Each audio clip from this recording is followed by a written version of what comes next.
Rendez-vous à la ferme, on retrouve en direct de sa ferme à Boissé, en Haute-Loire, Fanny Agostini. Bonjour Fanny. Bonjour Mathieu. On change radicalement d'ambiance, mais avec vous, on vit les saisons. On va parler ce matin de votre douloureuse récolte du week-end dernier. Vous vous êtes demandé pourquoi les châtaignes sont recouvertes de piquants. Donc quand vous partez ramasser les châtaignes, vous vous posez des questions aussi. Ouais, je me pose des questions et ça m'apprendra surtout à pas mettre de gants.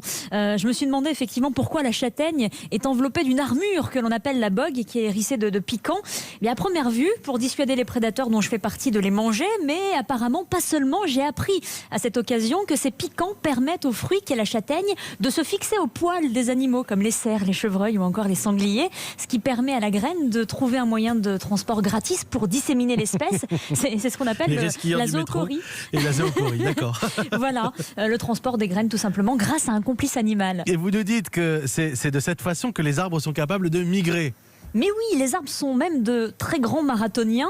C'est vrai que lorsqu'on pense à la migration, on s'imagine plutôt celle des animaux, mais la migration végétale, elle existe aussi. Par exemple, les chênes peuvent étendre leur territoire de plus de 500 mètres chaque année grâce aux animaux.